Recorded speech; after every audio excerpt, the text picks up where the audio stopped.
man tey suñuy naataango samay naataango su ma gisee ñuy def loo xam te ne jàpp naan lii du métier bi dama naan lii du métier bi wala métier bi waxuñu nii la ñuy doxee nii la ñuy traité mais tey il faut dire que ni mbir yi ni ñu ko bàyyee mu demee nii à la limite facilité wul suñu liggéey ñun en tant que professionnel des médias. surtout et puis fii lañ ko waxee woon bu yàggul dara que tax le sensationnel bi muy wax ni c'est dommage suñu gis yenn plateau télévisé yi su fekkee ni dañuy gis ay journalistes yu ñu xam ñu jàngee à bonne école ñoom ñoo koy alimenté ñoo ci chronique ñoo ciy wax ana censure finalement c'est vrai que ne am na une part de vérité ci li muy wax ci la responsabilité du professionnel par rapport ak actu waaye bu mu jaawale it na fonctionnalité yi nga xam ne moo am ci bu ñuy wax télévision rajo média d'une manière générale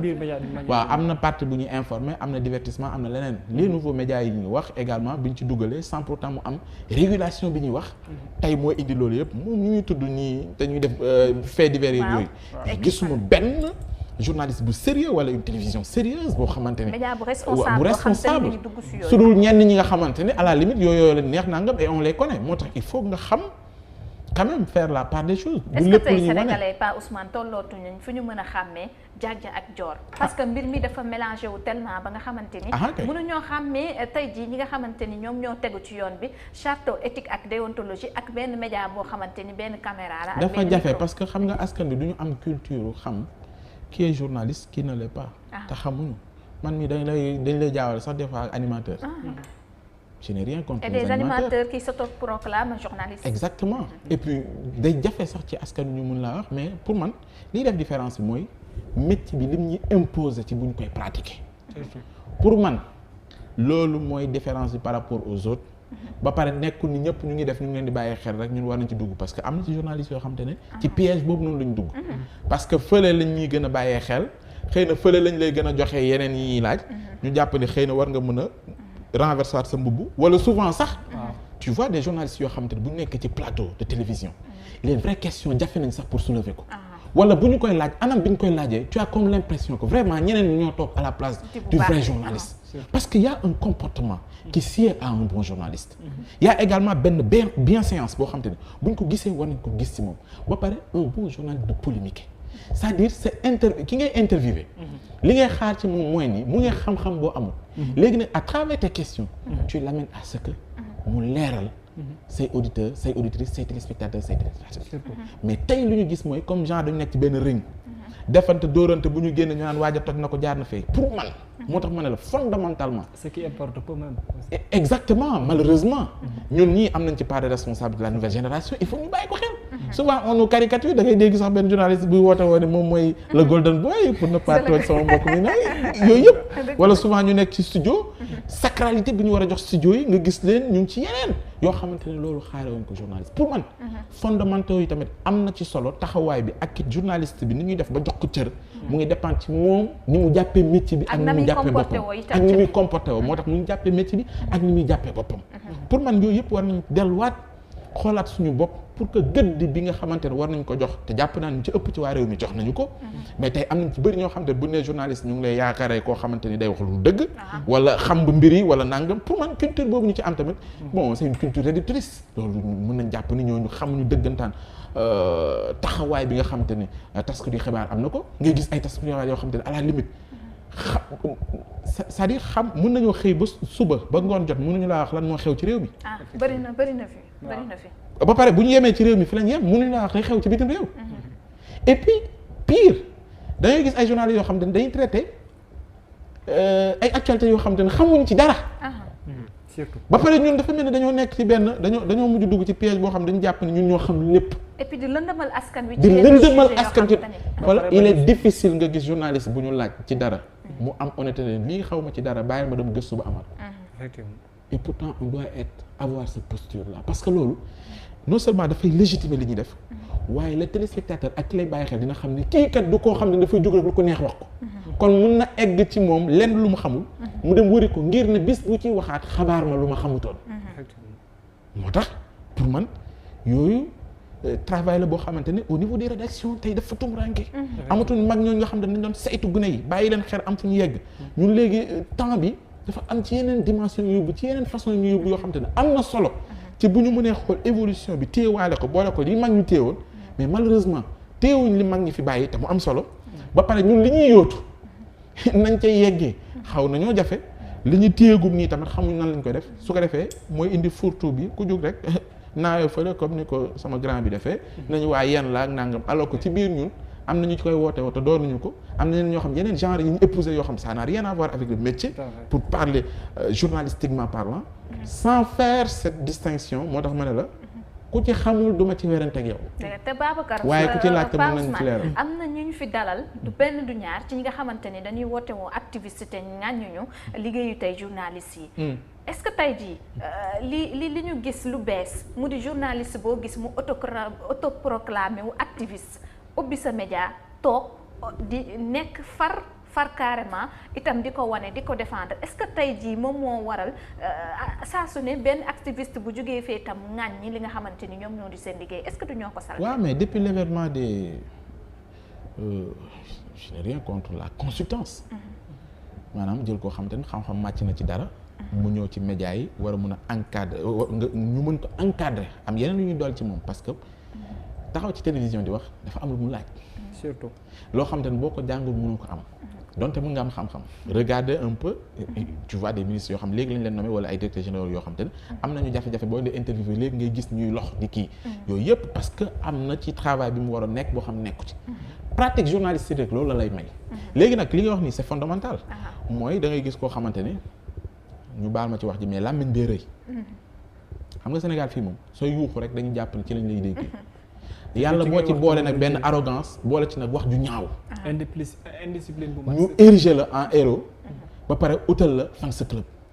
ñëpp di la bàyyee xel fekk conneries yi ngay wax noonu ak façon bi nga koy waxee mooy tax nit ñi di la bàyyee xel mais en réalité du xam-xam boo leen di jëriñ c'est-à-dire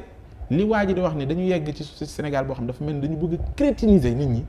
au point que dara du leen yitteel lu mooy ay mbiru ñàkk fayda ay mbiru folklore ay nangam parce que simplement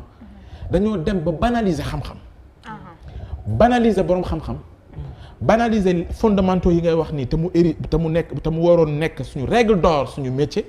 nga gis ki ñu waroon fullaal ndax jàngi woon na ko ba mu ko waree jàngi def ci xaalis bu ñu jeex pour ñu former ko bi mu génnee war a pratiquer yàlla def nag ñu substituer ko koo xamante ni daanaka fële lu jógee comme ni ma ko waxee ki ma décrit sànq parce que au nom de làmmiñ bu rëy na bokk na ci kii nangam ñu ñoo def ko benn genre xaw ma nan leen di wooy les chroniqueurs genre yooyu ñu envahir suñuy plateau di ñu wax du n'importe quoi yoo xam à la limite du jàngal askan wi dara te ñu ci ëpp ci ñoom soo déggee seeni kàddu li muy gën a renvoyer c'est un peu comme si dañu am ku ñuy mere fële di ko fajee ci plateau yi di gaarwaale fële ngir ñu jëlee leen prise de position fee à la limite lii génn ci seen làmmiñ ak ci seeni xalaat c'est tellement c'est un discours tellement violent au point que ki koy déglu du ko mën a consommer malheureusement foofu lañ ci yegg ba boo xool léegi plateau yëpp xool leen rek li ma seetlu rek ñu ci ëpp am nañu ci génn nag ci vraiment ci cadre boobu noonu parce que tamit lépp mënoo ko jël rek nga sànni ko mais xoolal suñu plateau yi di ci ëpp li ci nekk léegi ay xeetu comme làmb ja defante bi ku ci gën a ñaaw làmmiñ ku ci gën a léegi dañuy gis sax ay plateau yoo xam nit ñi dañuy toog yéegal seen tànk teg ko ci kaw c'est-à-dire xamuñu ni télévision yaa ngi invité wu ci biir këru nit ñi ci biir salon nit ñi te nit ñooñu daf ci am ñëpp bokkuñu yem sooy yegg si ci biir nit ñooñu am na décence ak it maanaam élégance boo war a àndal yéen ñëpp ñi seq plateau bi waaye ku mel ni Aïda nag am ci cër ngir réguler nga xam ni man su ma toogee ci plateau du lu ma neex wax du lu ma neex defe loolu nag moo amatul léegi da ngay gis waa ji mu jël tànkam aj ko ci sa plateau ñu dagg ko génnee ko ne xoolal waa ji nangam ñëpp jàpp ko ni voilà mu dem ba mel ni comme si ku nekk ko ci loolu rek on l'a vu mais pourquoi on devrait arriver à ce niveau lu tax ñu war a mën a nangu ñun ni war nañu rek ne suñu télévision yi nga xamante ne tey ku xamoon valeur ak doole ji mu am ci mën a soppi gis-gis ak formater des consciences ba nga mën a am opinion ci sa biir réew xam li baax ak lu bon mën a am ay décisions yooyu jël sur la base de programme yu lay proposé yoo xam te ni yii dafa dem ci lu lay doole ci sa xam-xam yii woon la àddina fan la toll naka ngay def ba mën a préparer sa bopp yee du tee nag ci wàllu divertissement de manière intelligente nga xam te ne day am ay garde-fou mën a préparer suñu jeunesse bi ñu bañ a jàdd foo xamante ni dérive la leen indil yàq leen ba benn moment dootu ci amati avenir ça c'est une responsabilité qu'il faut convoquer moo tax ma ne woon j'ai salué le président Macky Sall bu yàggu dara mu wax ko benn yoon ñaar que il faut qu'on en arrive à réguler ce secteur su dee ni li ko tax a jóg mooy li ma wax nii mooy ñu delluwaat ci suñu fondamentaux on applaudit mais bu fekkee comme on l'a toujours dit mooy ni wax ji dafay rafet trop yéene yi waaye li koy laal souvent day am ay ndëgg sërëx loo xam du loolu man pour man war ñu mën a yegg foofu maintenant nag réew mi yegg foo xam te ne on a comme l'impression que ni bopp lay doxee on mélange tout yegg nañ ci foo xamante ne nag laal nañu fond bi il faut que ñu taxaw te li ma wax nii du ma ko dàq que cette responsabilité nous en tant qu'acteurs des médias nous la partageons avec l'ensemble des Sénégalais ak secteur bu mu mënti doon parce que moi j'ai comme l'impression que ni on a laissé faire ba ñu yegg si ci niveau bi mais nag il faut reconnaître que malgré tout ça am na ci ay taxawaay yu rafet yoo xam te man su ma koy gis ci média di ko gis ay jeunes yuy démerder wu ma xamul leen démb barki démb ma gis tey fi ñu ci egg ba nga xam te ne je prends du plaisir di leen seetaan parce que ma gis te dañuy respecter lépp teg ko ci yoon di def en sorte que seeni tribune am qualité bi ñuy xaar pour que le Sénégalais bi lay seetaan xam ni tey 2 heures de temps bi ma jël wala 30 minutes yàquma ko ndax xamee naa fi loo xam te ne tey xëy na su ma ko rëccoon su ma rëccoon duma mën a xam mbir yi fii la yegg pour man ñiy def liggéey boobu on doit saluer ça encadrer ériger leen en modèle ñi nga xam ñooy def le contraire il faut que l'État nous aide parce que foofu laay convoquer la responsabilité de l'État et nos chefs d'entreprise suñu patron de presse yi ñu delluwaat ci fondamentaux yi xam ne mbir yi du recherche de profit rek et de gain jàpp ne ci kàddu yu ñaaw la ak ci wax ju rëy ak nangam non war nañu am benn système de filtre bu ñu permettre ñu xam qui doivent être sur nos plateaux contenu yi ñuy proposer aux Sénégalais faire en sorte que ñu mën a renverser la balance bañ leen yóbbu trop ci divertissement bi leen di yàq mais plus dans l'information boo xam te ne daf leen di jàngal et que pour man loolu buñ ci taxee te muy dëgg ci ñun on pourra arriver justement à avoir cette télévision que nous rêvons wala média bi ñuy wax de manière générale mooy buy éduquer buy informer mais aussi balaa ñoo duggaat ci nga centrewaat ko ci engagement activiste yi Makhtar xam naa ni moom débat maa ngi gis say message mais mënuma koo lire waaye débat contradictoire moo mel noonu nga dellu si waat rek xam naa neeree jugoon ñu mën a waxtaanee li nga xamante ni moom mooy xew-xewu dëkk bi ndaxte li ñuy waxtaanee engagement activiste yi tamit yow am nga ci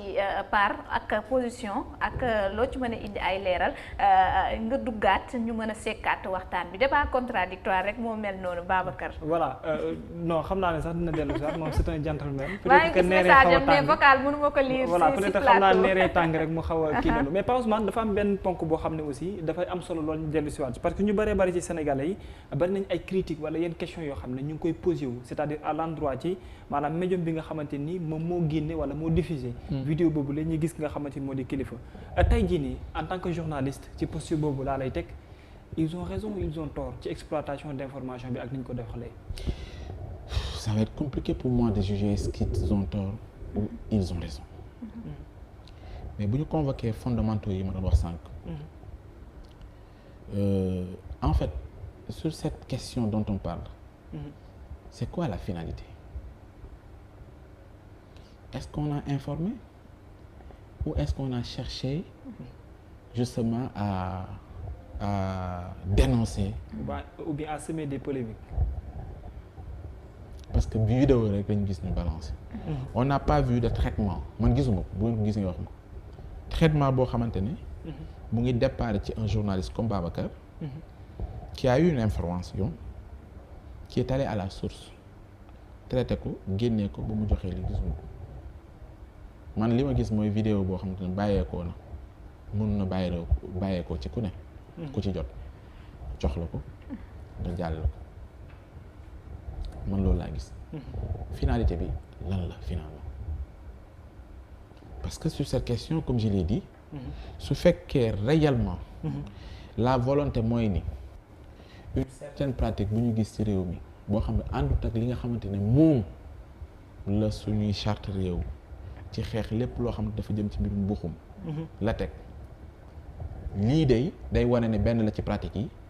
te ki ko fësal kenn la ci koo xamante ne ku ñu xam ne ci waa réew mi ñenn ci ay ndaw ñu ngi koy bàyyee xel war nañoo mën a lijjanti loolu parce que réew mi il faut ñu xam ni xam nga parparloo moo yàq yëpp mais li ma bëgg a wax mooy ni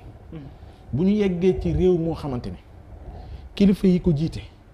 dañuy wane ni comme ni mu ko waxee woon ñu koy rêvé bu ko gis le président Macky Sall ne je ne protégerai personne ne wax ni impunité bi nga xamante ni ci régime bi fi nekkoon moom la ñu ériger seen lépp en règle jeex na fi mu waxoon moom le président Macky Sall ne le plan Sénégal émergent bi ma teg mu ngi reposer ci 3 piliers yoo xamante ne tant que yooyu ñëwut ndam du am mu wax ci bi nga xamante ne moom ci gën a intéressé mooy la reddition des comptes gis nga fii ak yegguñ ci Sénégal boo xam dañuy am njiit loo xamante ne yemale na doomu Sénégal yépp ñi mu nommé ak ñu élire ni dénk naa la maa ngi xaar ci yow lettre de mission yi ma la assigné lépp lu ci baax te mu dëppook la ma la dénkoon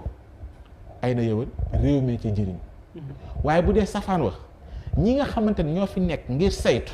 ndax safaan la ak du safaan ba bu ñu jeexalee seen saytu jébbal ko ñi nga xamante ne ñooy xool daan ya ca war selon suñu réglementation suñuy charte ñu jëmmal ko te njiit li du ci wax dara lu mooy ni dafa naan la ma waxoon de laay bëgg ñu sàmm ko kon du ñu yegg si Sénégal bii ñu yegg si kon tey Sénégal yëpp seen xel dina dal ci justice bi ñu am ni lépp lu muy rendre ce sera au nom de la justice sénégalaise te doomu réew mi yëpp dinañ juboo ci ne man day engagé woon naa ci réew moo xamante ni ak lu mu metti daañu respecté njiit yi daañu respecté charte yi ñay laaj réew mi it daañu respecté charte yi ña dëkk réew mi it daañu respecté charte yi kon bu boobaa naa fexe ba juba rek war ba nga xamante ne ma wàccoog charte réew mi gis nga féeg loolu amul mooy indi léegi da ngay am ñaari sénégalais yoo xam ne dañu jàkkaarloo tey loolu la ñu am sénégalais bi jàpp ni ñii jiite réew mi jubuñu ñu leen di xeex ñii jiite réew mi nag di def tout pour wan yeneen sénégalais yi nag ñii wax ni ñun jubuñu ñun ñoo yem waa léegi suñu yeggee ci ñaari sénégalais yooyu noonu ñun bëgguñu xam nga ñun sénégalais bi ñu bëgg mooy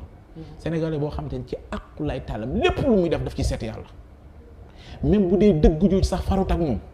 dina fexe ba ñu jëmmal li war ci moom keroog bi nga xamante ne def na loo xamante ne waru ko def nan la ñuy def ba yegg ci et c'est possible foofu laay waxee ni ñun ñëpp on doit s'inscrire dans cette logique faire en sorte que ñu mën a am espoir boobu ñuy recréer waat ci xolu sénégalais yi ci seen xel jëmbal ko si njàng mi ñu am fexe ba njiit ñu am ñu koy refléter ci wàllu leadership ci seen doxalin ak ci seen façon yi ñuy jëmbale gis nga loolu yëpp bu dajee dañuy am Sénégal bi nga xamante ne ku ci nekk mën nga retrouver sa bopp ci moromam